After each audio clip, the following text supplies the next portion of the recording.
Hello friends, good morning. Welcome back to my channel Sunita dream world. বেশ অনেক দিন পরেই আমি কিন্তু আবার এই বড় ব্লগটা দিচ্ছি, কারণ এখন মিনি ব্লগের ওপরেই বেশি গুরুত্বটা দিয়েছি। তো যাই হোক, আমরা দুদিনের ছুটিতে চলে এসেছি মন্দারমণিতে। আর ফার্স্ট ডে মন্দারমণিতে এসেই আমরা ঠিক করলাম যে আজকে বিকেলে যাব দীঘার জগন্নাথ মন্দিরে। জগন্নাথ মন্দিরে ছোটোখাটো অনেক রিলসই আমি দেখলাম, তাই এখানে যখন এসেছি এটা তো মিস করা যায় না। এই মন্দিরের বিশেষত্ব তো কিছু আছে, অবশ্য পুরীর মন্দিরের মতন সেরকম সেম টু সেম ওরকম যদি আপনি কম্পেয়ার করেন এটার সাথে, সেটা হবে না। এটা সম্পূর্ণ আলাদা। যেমন ধরুন, পুরীর মন্দিরের উচ্চতা ও নাগর শৈলীতে তৈরি হয়েছে দীঘার এই জগন্নাথ মন্দির। প্রথমেই যে মন্দিরটা দেখছেন এটা হচ্ছে ভোগমণ্ডপ, আর ভোগমণ্ডপের পরেই আছে নাট মন্দির, তারপর জগমোহন, আর তারপরেই হচ্ছে মূল মন্দির বা গর্ভগৃহ। মন্দিরে প্রবেশ করার আগে আমরা মন্দিরের বাইরেটা একটু ভালো করে ঘুরে নিলাম। আর এখানে জগন্নাথ, বলরাম, সুভদ্রার 3টি রথও নির্মাণ করা হয়েছে। আর দু সাইডে ঢোকার আগেই আমরা দেখলাম বড় বড় দীপস্তম্ভ। এখন আমরা এই সিংহদ্বার দিয়ে প্রবেশ করছি। পুরীর মন্দিরে থেকে আলাদা যদি কিছু বলেন, তো এই জায়গাটা আমার কিন্তু একই রকম লাগলো, কারণ এখান দিয়ে প্রবেশ করার পরেই আমরা দেখতে পেলাম এই একলা জগন্নাথকে, ঠিক যেরকম পুরীর মন্দিরে আছে। আর ওপরের কারুকার্যটা দেখুন কি সুন্দর। প্রত্যেকটা মন্দিরে এরকমই ওপরে সিলিংটা করা হয়েছে। আর একলা জগন্নাথকে দর্শন করে আমরা সোজা এবার চললাম ভোগমণ্ডপের দিকে। ভোগমণ্ডপেও রয়েছে 4টি দরজা, আর তারপরেই রয়েছে নাট মন্দির। এই নাট মন্দিরটা শুনেছি নাকি 16টা স্তম্ভের ওপর তৈরি। সিংহদ্বার দিয়ে প্রবেশ করার পরেই আমরা দেখতে পেলাম সামনে একটা বড় পদ্মকুণ্ড। এটা কিছুটা এল শেপ টাইপের করে বানানো হয়েছে। তারপর আমরা প্রবেশ করলাম সামনের দিকে, আর এখানে দেখুন নারায়ণ সজ্জিত অবস্থায়। আর তারপর নারায়ণ দর্শন করে সোজা আমরা চলে গেলাম সামনের দিকে নাট মন্দিরের দিকে। আসলে এই নাট মন্দিরটাই, যেটা একটু আগে বলছিলাম, 16টা স্তম্ভের ওপর দাঁড়িয়ে আছে। আর ভেতরের এই কারুকার্যটা দেখুন এত সুন্দর, মানে আমি তো জাস্ট মুগ্ধ হয়ে গেলাম এখানে এসে।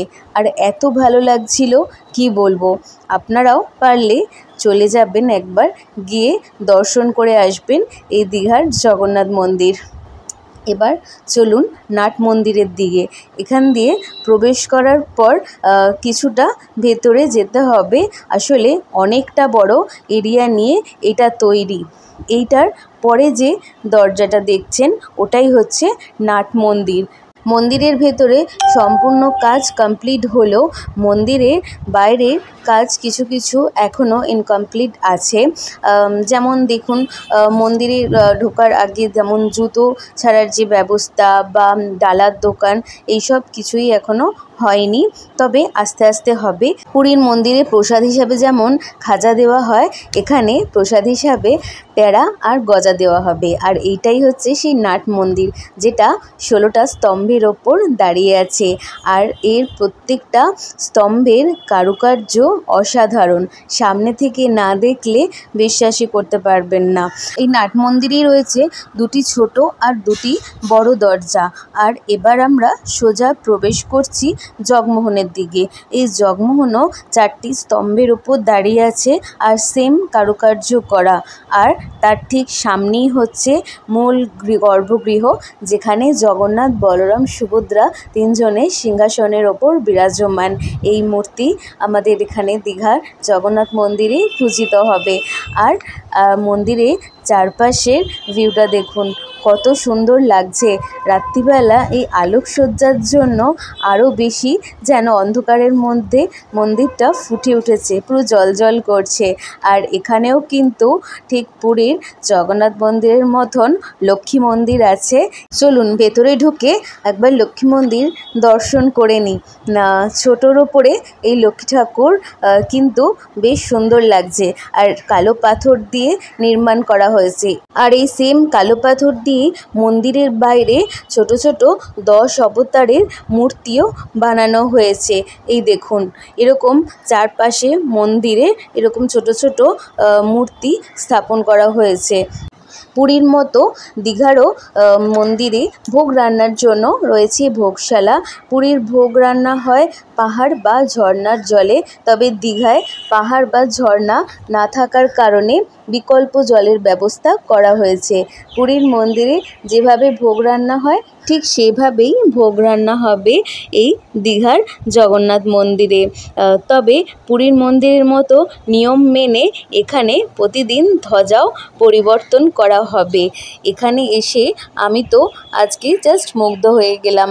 আর রাতের অন্ধকারে চারপাশের ভিউটা দেখুন, এত সুন্দর জ্বলজ্বল করছে গোটা মন্দির চত্বর, মানে কি বলবো, আমার তো জাস্ট অপূর্ব লাগলো।